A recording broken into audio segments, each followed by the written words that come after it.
Perkenalkan, nama saya Ramadhan 3. Di sini saya akan mempresentasikan tugas akhir, yaitu studi kasus sistem informasi peminjaman buku di perpustakaan, yaitu dengan menggunakan dua metode, yaitu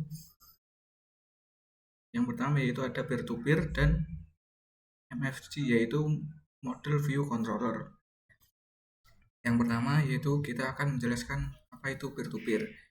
Peer-to-peer sendiri yaitu adalah suatu model jaringan yang terdistribusi di mana setiap peserta memiliki kemampuan yang setara dan dapat berkomunikasi langsung satu sama lain tanpa memerlukan server pusat. Selanjutnya yaitu ada MVC, yaitu model view controller. MVC sendiri yaitu adalah suatu pola arsitektur yang membagi aplikasi menjadi tiga, yaitu yang pertama ada model, yaitu bagian yang mewakili logika aplikasi atau data. Model bertanggung jawab untuk mengelola data dan aturan bisnis. Yang kedua yaitu view.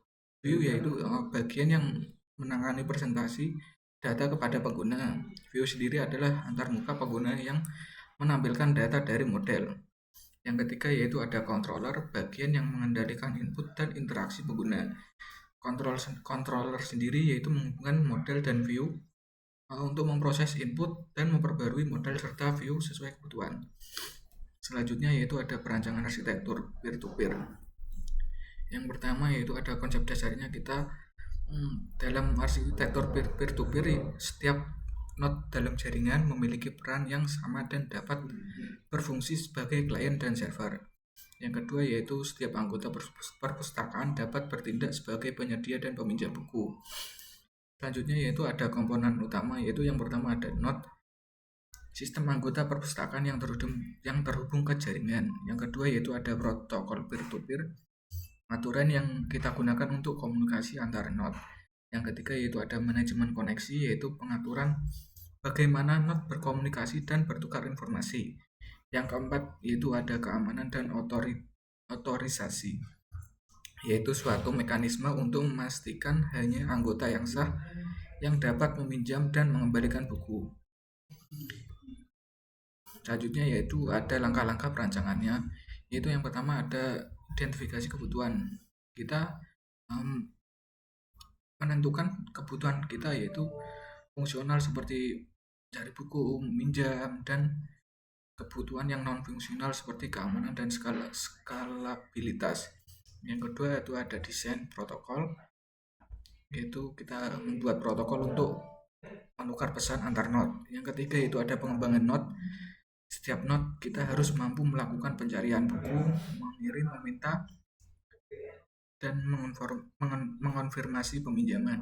Yang keempat yaitu ada manajemen koneksi. Kita mendesain algoritma untuk menjaga koneksi antar node. Yang kelima yaitu keamanan sendiri. Keamanan sendiri itu penting, yaitu kita mengimplementasikan mekanisme autentikasi dan otorisasi untuk memastikan keamanan transaksi kita. Selanjutnya yaitu ada perancangan MVC, yaitu yang pertama ada konsep dasar. MVC sendiri yaitu membagi aplikasi menjadi tiga komponen tadi, yaitu yang sudah saya sebutkan seperti model, view, dan controller. Masing-masing komponen ini memiliki tanggung jawab yang terpisah yang memudahkan pengembangan dan pemeliharaan aplikasi. Komponen utamanya sendiri yaitu mengelola data dan logika bisnis. Kasus ini model akan mengelola informasi buku, anggota, dan transaksi peminjaman. Yang kedua ada view, kita menyediakan antarmuka pengguna untuk berinteraksi dengan sistem atau menampilkan daftar buku, formulir pencarian, dan status peminjaman. Yang ketiga itu yaitu ada controller, menangani input pengguna, mengordinasikan interaksi antar model dan view. Controller menerima perintah dari view untuk memproses dengan model dan memperbarui view. Selanjutnya ada langkah-langkah perancangan MVC. Itu yang pertama ada identifikasi kebutuhan. Kita akan menentukan kebutuhan apa yang seperti apa yang akan kita cari buku, mengembalikan, dan membuat laporan serta kebutuhan non fungsional seperti responsivitas dan keandalan. Yang kedua yaitu ada desain model, menentukan struktur data dan logika bisnis. Yang ketiga ada desain view, yaitu membuat antarmuka pengguna untuk mencari buku, daftar buku, mendetail buku, dan lain-lain.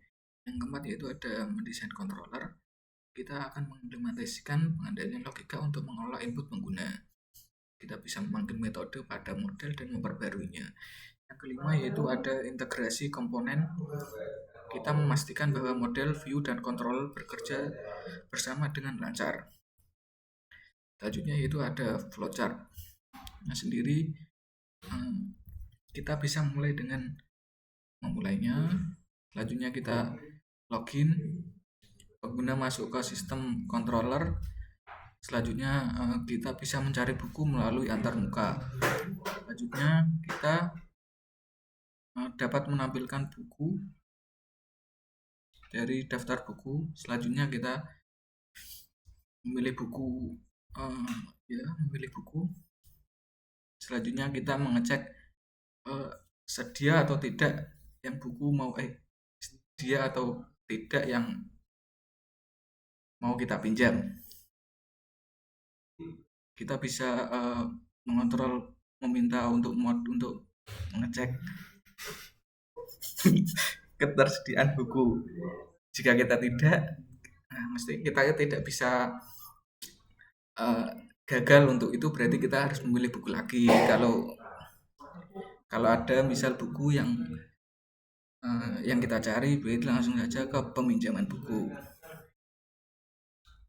Selanjutnya, setelah itu kita lanjut ke konfirmasi peminjaman.